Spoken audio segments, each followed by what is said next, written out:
Halo, Assalamualaikum warahmatullahi wabarakatuh. Salam Om Swastiastu, Namo Buddhaya, salam kebajikan. Kembali lagi bersama saya Yogi Surapratama dengan NIM 20811334161 dari Program Studi Administrasi Perkantoran Fakultas Ekonomi Universitas Negeri Yogyakarta. Pada kesempatan kali ini saya akan memaparkan beberapa materi yang bisa kalian simak, yaitu mengenai tentang keselamatan dan kesehatan kerja, atau biasa kita sebut dengan singkatan K3. Berikut pemaparan materi, mari kita simak. Yang dimulai dari yang pertama yaitu pengertian. Pengertian K3. Apa sih yang kalian ketahui tentang pengertian K3 ini? Ya, benar sekali. Pengertian K3 yaitu keselamatan dan kesehatan kerja merupakan segala bentuk kegiatan yang bertujuan memberikan jaminan perlindungan atas keselamatan dan kesehatan tenaga kerja, baik dari kecelakaan maupun penyakit sehubungan dengan aktivitas kerja. K3 merupakan suatu gagasan dan usaha menjamin keutuhan dan menyempurnakan kondisi jasmani dan rohani tenaga kerja. Namun tidak menutup kemungkinan bahwa keberhasilannya juga berdampak positif pada masyarakat umum. Dalam hal ini, untuk mencapai keadilan dan kemakmuran. Selanjutnya, mengenai tujuan dari K3. K3 bertujuan untuk memberi keamanan bagi karyawan saat bekerja, menghindarkan mereka dari gangguan, baik yang bersifat fisik maupun mental. Penerapan K3 juga dimaksudkan untuk meningkatkan efisiensi pekerjaan melalui bantuan dari perusahaan sendiri atau lembaga eksternal. Selanjutnya, tujuan keselamatan kesehatan kerja itu terdiri dari 3, yaitu yang pertama, melindungi keselamatan karyawan dalam melakukan pekerjaannya untuk kesejahteraan hidup dan meningkatkan produktivitas nasional. Yang kedua, menjamin keselamatan setiap orang lain yang berada di tempat kerja.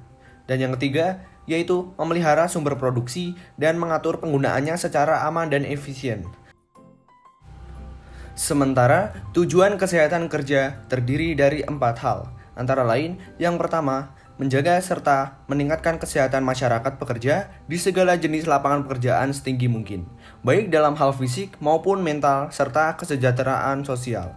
Yang kedua, mencegah terjadinya gangguan kesehatan pada masyarakat pekerja akibat keadaan atau kondisi di lingkungan kerja, misalnya kecelakaan akibat kerja.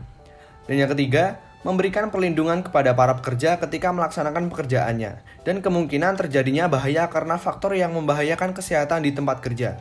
Dan yang terakhir, yaitu menempatkan pekerja di suatu lingkungan pekerjaan berdasarkan kemampuan fisik dan psikis pekerjaannya, serta juga keterampilannya. Selanjutnya, yaitu manfaat K3. Manfaat K3 terbagi menjadi 3, yaitu manfaat K3 bagi pekerja, manfaat K3 bagi perusahaan, dan juga manfaat K3 bagi masyarakat dan negara. Yang pertama, manfaat K3 bagi pekerja. Di lingkungan internal perusahaan, karyawan dapat memahami bahaya dan resiko pekerjaannya, mencegah terjadinya kecelakaan kerja, bertindak dalam situasi darurat, serta melaksanakan hak dan kewajibannya berkaitan dengan peraturan K3. Tentunya penerapan tersebut juga akan bermanfaat secara personal. Mereka dapat tetap memiliki penghasilan dan kontribusi terhadap ekonomi keluarga mereka.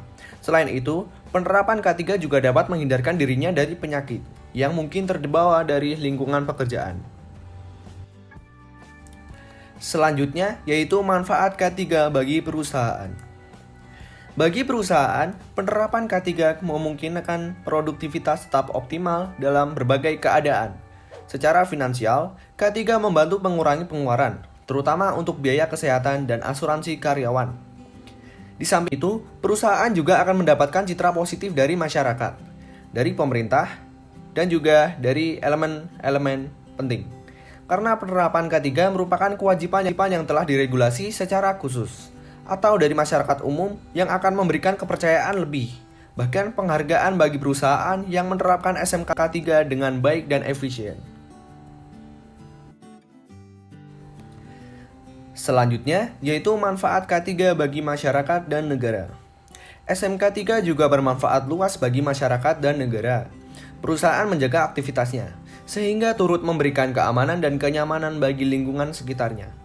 para karyawan pun dapat terus berkontribusi dengan baik di masyarakat. Ekonomian keluarga tetap terjaga. Wawasan tentang ketiga pun dapat diterapkan di masyarakat. Kesehatan dan keamanan lingkungan berdampak positif keberlangsungan hidup masyarakat suatu negara. Perusahaan-perusahaan yang menerapkan SMK 3 dengan baik dapat berkontribusi dalam peningkatan perekonomian nasional. Tentu, itu akan berdampak besar bagi kemajuan suatu negara, serta cita positif negara di mata internasional. Selanjutnya yang terakhir, yaitu Sistem Manajemen Keselamatan dan Kesehatan Kerja atau SMK 3. Sistem Manajemen Keselamatan dan Kesehatan Kerja atau SMK 3, penerapan sistem manajemen K3 bertujuan untuk seperti berikut. Dan yang pertama, meningkatkan efektivitas kegiatan perlindungan K3 secara terstruktur, terencana, dan terintegrasi. Yang kedua, mengurangi dan menghindari risiko kecelakaan dari penyakit sehubungan dengan aktivitas pekerjaan dengan melibatkan seluruh unsur di tempat kerja. Ketiga, menciptakan keamanan dan kenyamanan lingkungan kerja, mewujudkan efisiensi, serta meningkatkan produktivitas kerja. Dan yang terakhir, setiap poin dalam tujuan K3 ini saling berkaitan satu sama lain. Penerapan SMK 3 baru dinyatakan berhasil apabila ketiga tujuan tersebut dapat tercapai secara seluruhnya.